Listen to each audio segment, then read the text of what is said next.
Good morning, everyone. My name is Ian Moore, heretofore referred to as the Invincible Chef. Now, I filmed a pilot about a year ago for a cooking show, and now I'm following up with the rest of the episodes of the series. Today is going to be episode 1, Barbecue 101, Barbecue Basics, where I'm going to introduce you to myself, what I do and how I go about doing it so I can bring that unique flavor profile that's a signature of Invincible Chef Barbecue. Slow and low barbecue, and it has a lot of heightened flavor for all the different types of meat. So I'm going to show you the fundamentals that you use to develop the flavor profiles regardless of what it is you're cooking. It starts with the rubs, the sauces, and then the preparation. If you put in the time for proper preparation, the end result will always be satisfactory, but the one thing you need to know is you have to be consistent. So without further ado, let's go ahead and get started. First thing I always do is grab my gloves, because generally, unless you're in certain situations where you want to accentuate hand movement and everything, especially if you're filming, you might not have them on. But as a barbecue pitmaster, I always wear gloves. So this is what we're going to do right now. We're set to work wearing these. I recommend the nitrile gloves. Some people are allergic to latex. Some of the gloves are thin and they're a little bit easy to tear, but these nitrile gloves are pretty good for all the different situations. Once I got my gloves on, I have to secure all of my equipment. And that's the important part. You want to try, like if you're cooking anything, to make sure you have all of your equipment around you that you need, because it makes it efficient. You save time. You're not having to go and look for things. Now, granted, I'm a little bit forgetful. So oftentimes when I'm doing a lot of cooking, I may or may not have to run around and get a couple items, but I always do best when I have everything I need in the area or right in front of me. Speaking of that, these are the foundational products that I use when it's time to barbecue. I have my knives for cooking, separating, and preparing the meats. You have an injector here for large roasts and large cuts of meat that I may want to add some savory flavor through a mixed injection that I set up and everything else. The tongs for picking up and handling the meats, whether they are cold or hot, and especially when they're hot, because it's not going to go well for you if you try to pick this stuff up with your hands. And a proprietary group of seasonings, which throughout the course of this episode, what you're going to learn from me is how do you make a rub or a seasoning so that you can prepare your meats to be as flavorful as possible and everyone will be able to enjoy it. Because one of the things a lot of people neglect is they put the flavor and the seasoning on the meat instead of in the meat. And once I show you how to prepare this rub, and then later on in other episodes how to apply it, then you're going to infuse your meats with, or vegetables even, with the flavor that you need so that everyone can enjoy your barbecue. So starting from my left and your right, this is my trusty, I think it's like my 10 ounce or 12 ounce cleaver. This is what I use to separate bones and large cuts of meat, like racks of ribs of different types, especially with beef ribs. Now this is heavy enough and sharp enough to cut through a bone itself, but also when I have large pieces, I can slice along the edge of the blade and cut all the way through without having to pull it back. All right, it makes it a lot easier and saves me a lot of time. It's also excellent with a large cutting board for chopping. When you're chopping up vegetables or dicing up meats that you're going to use for stews, for chilies and things like that. Got a lot of surface area with this edgeless blade that's going to help facilitate that. Next, my Santoku knife. Now this is like my utility knife. It's really sharp and it allows me to do a lot of things in terms of trimming meats, removing layers of membrane and fat and things of that nature, but also shaping and developing, because a lot of what you do with this cooking is presentation. So this knife has a very sharp edge and it has decent weight on it, but also it gives you that element of control because of its size. It's not too long, it's not too small, so you can do whatever you need to do to prepare the meats in terms of cleaning it up and getting it ready. Next, I have a boning filleting knife. Okay, this one is used oftentimes when I do chicken and things of that nature, because sometimes I'm going to use a skinless, boneless variety of whatever it is I'm making.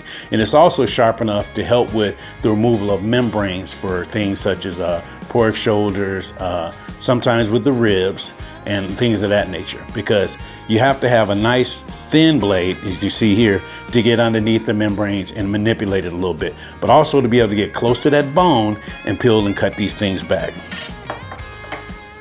Now we have the paring knife. Now, why would I use a paring knife? I'm not going to be cutting up any apples or anything else, but hey, it is very, very sharp, but also One of the things that's important with barbecue and cooking with meats is attention to detail.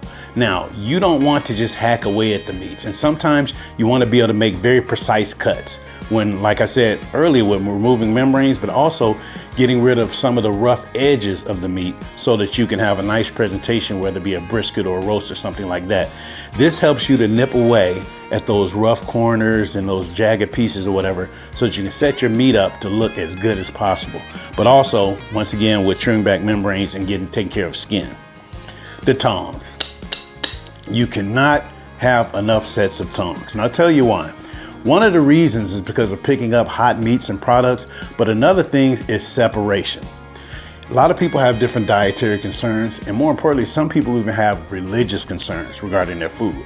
I like to keep separate sets of tongs for different meats. There are people, because of their religion, cannot eat pork, for example, and I'm preparing a bunch of different things for a barbecue. It may be pork ribs, pork shoulder, pork belly or whatever. And then there's going to be chicken, brisket, any type of beef steak or whatever else.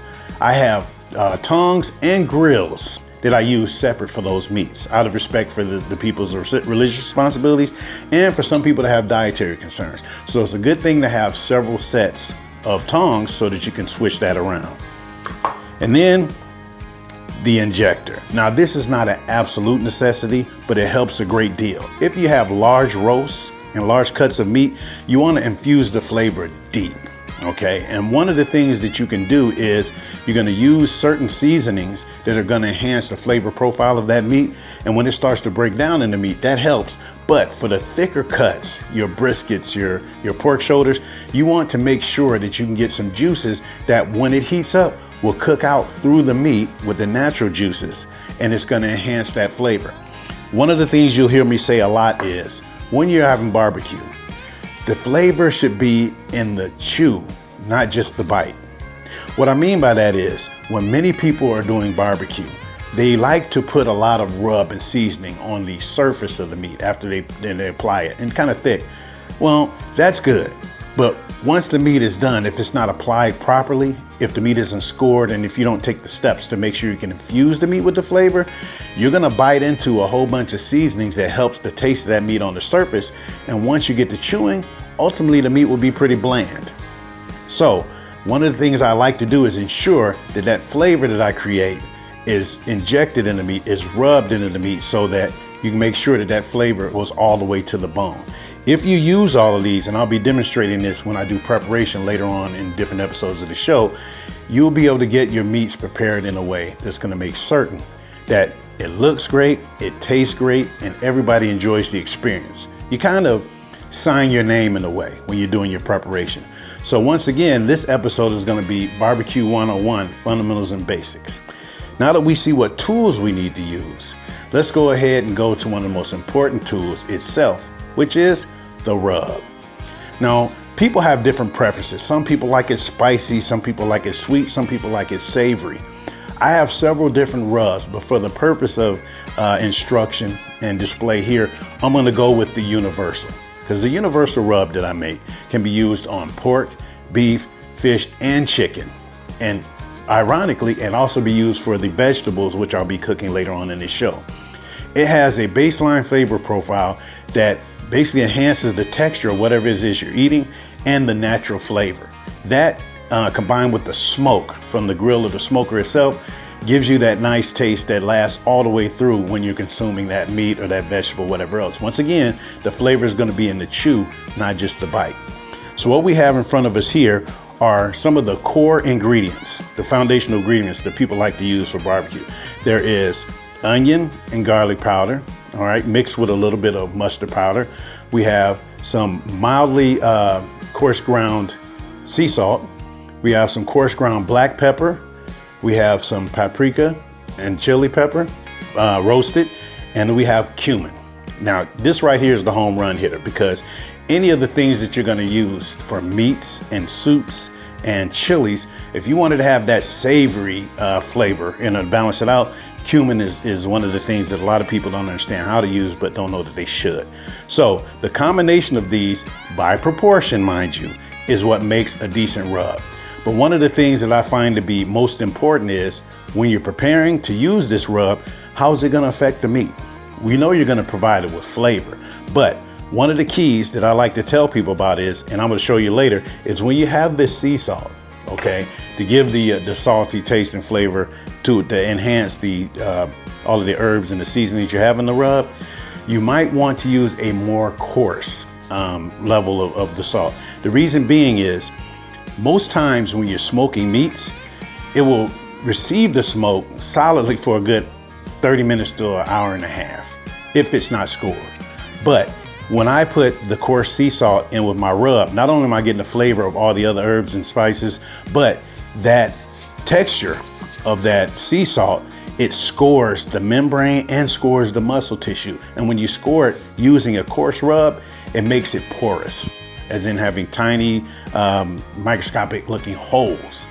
Those holes will permit the smoke to pass through. It's like the difference between smoke heading towards a window, a glass window, and heading towards a window screen, as it were. So when you apply this in the manner that I described, you're gonna score that meat in a way that allows for that smoke to penetrate. The combination of the smoke, the seasonings, and a consistent cooking temperature will allow the juices inside of whatever it is you're cooking to basically work their way through the meat and the product, and then all of that flavor will come together. So the next thing we're going to do is we're going to mix these seasonings together, and we're going to get a rub created using these foundational spices. So what I'm going to do right now is take a second to go and get the rest of the setup for the supplies and the bowls together, and then we're going to come back and I'm going to demonstrate how we make a rub. So stick with us, and you're going to finish up with Barbecue 101, creating seasoning and rubs with the Invincible Chef.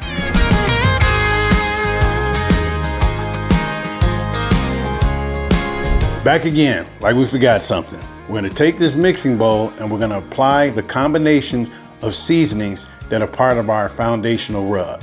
I have several different rubs that I use, but this universal one is good for fish, chicken, and vegetables, as well as beef. So it can be used across the spectrum, and it makes it easier if you're not that experienced with barbecuing or anything like that, but also helps you highlight the flavor and create what's known as a flavor profile for whatever it is that you are cooking. Now we're gonna start from my left and your right. Here we have cumin, which gives robust flavor to all things meaty like soups, stews, chilies, and things like that. We have paprika and the chili pepper mixed together. I like when they're roasted because it gives a much more bold and aggressive flavor when mixed together with your rubs. We have a combination of granulated garlic and granulated onion with a little pinch of powdered mustard. Okay, that right there does not intensify the flavor so much as it makes it mild and gives it a solid baseline for the other seasonings to come in and do their part. Here's some medium ground sea salt, and we'll be using more coarse ground later on for the purposes of scoring the meat when we rub it, and I'll explain that when it's time to prepare those other meats. And then some coarse ground black pepper. Now, all of these individually have a special taste to them that you will want to use. And the combination of them is like the Super Friends or something like that. A nice group that comes together and really gets the job done well. The Avengers for you young folks. So what we're gonna do is we're gonna take them individually, place them in the bowl, then mix them together slowly at first, and then with a little bit more bold motion so that they're combined properly enough so that when it's time to apply them to the meat, we have a nice even distribution of each seasoning. So I'm gonna start with the cumin. Drop that in there. Cumin is very fine as a powder, so you have to make sure you have nice, clean, dry containers when you're going to use and mix it.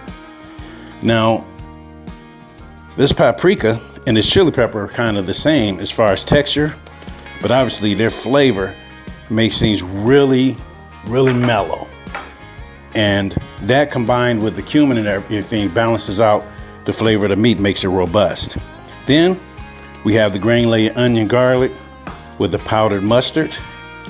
Gives it a very distinct edge to that flavor. For texture and that salt that balances everything out, we're gonna use mild ground, in this case, sea salt. And finally, coarse ground black pepper. Now, there's a different combination of colors right there. With that comes the flavors and makes it very distinct. So in order to make your rub and mix it properly, you start, because I usually use a table mixer, but for the purpose of the instruction here, I'm just gonna do it by hand. And you're gonna start by gently folding the ingredients together, because you want them not just to set on top of each other, you want them to mingle together. And that's the only way you get the full strength, power, and balance of the flavor profile. It gets into the meat and it turns it into an experience that a lot of people will never forget, rather than just using salt and pepper. That is a basic combination that always works, but the priority for me is to accentuate the flavor and the texture of the meat and the natural juices, and to make that meat come alive. And the only way you can do that is add all of these different pieces to the flavor puzzle. So once you get it folded together gently, then you can start whipping it and whisking it pretty good. And once you've done that, you have that combination of spices that you'll be applying to the meat. Now, when you use all these together, it takes the meat to a whole nother level, because it's flavoring the meat basically as it was intended. So now that we have the seasonings put together, we're going to show you what we add to it next, which is the Worcestershire sauce and the things of that nature, so that you can make sure that you complete the process. So what I'm going to do now is get some other things set up and other supplies so we can prepare to do the seasoning and the preparation, and then I'll be right back.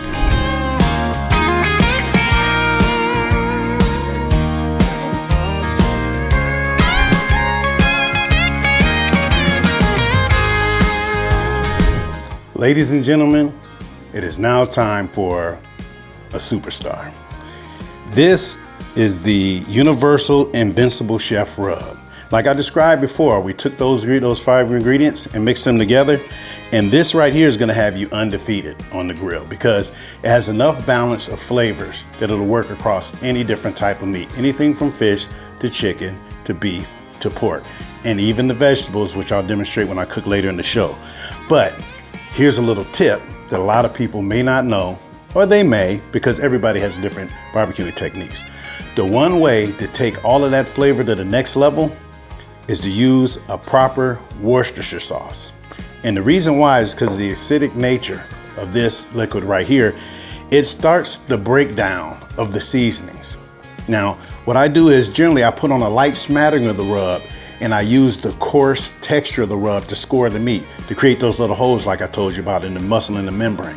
But what it also does is makes it so it can absorb the seasoning more directly. So when you apply the rub and you use Worcestershire sauce, because a lot of people use different binders and things like that, I prefer to use Worcestershire sauce because it dissolves those seasonings directly into the meat. So while it's marinating and everything else, that flavor is going all the way through the tissue, and it's going to the bone. All right, so this is a key ingredient.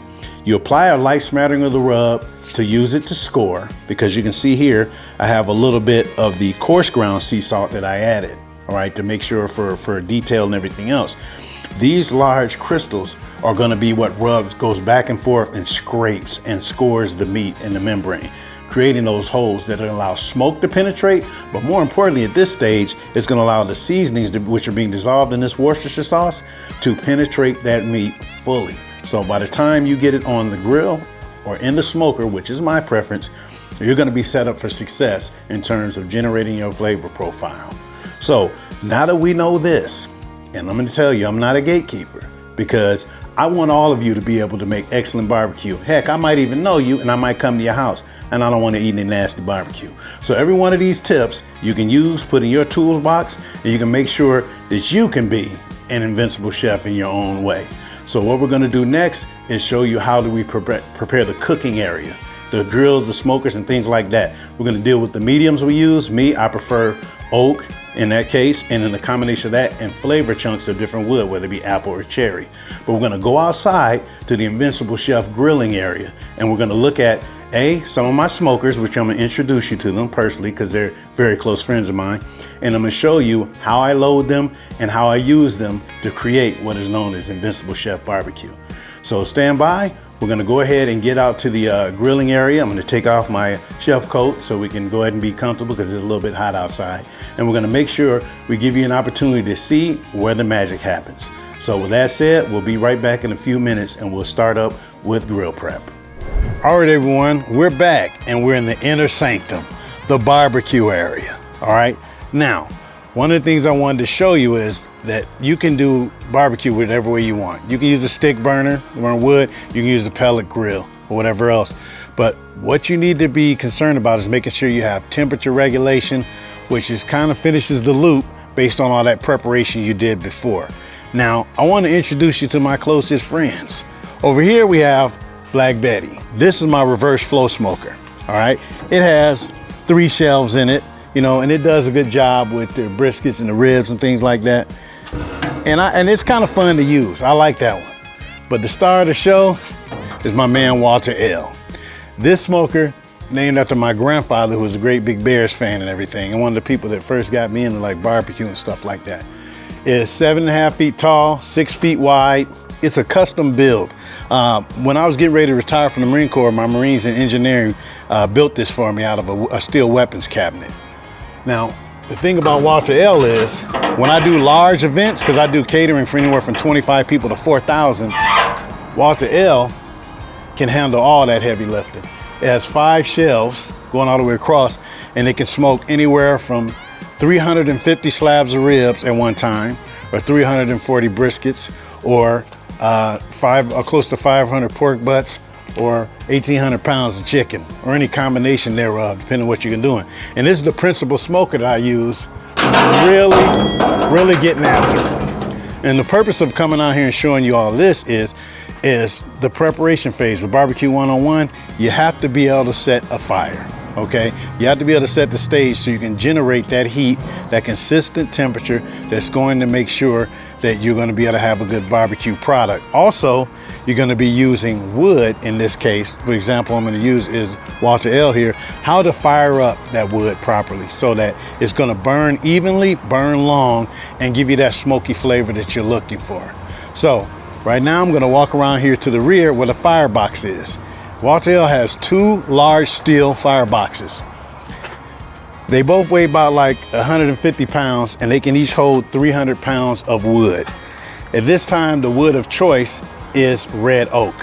So in so doing, I put in these Duraflame fire starters, which is this seasoned and treated wood that helps get the fire going.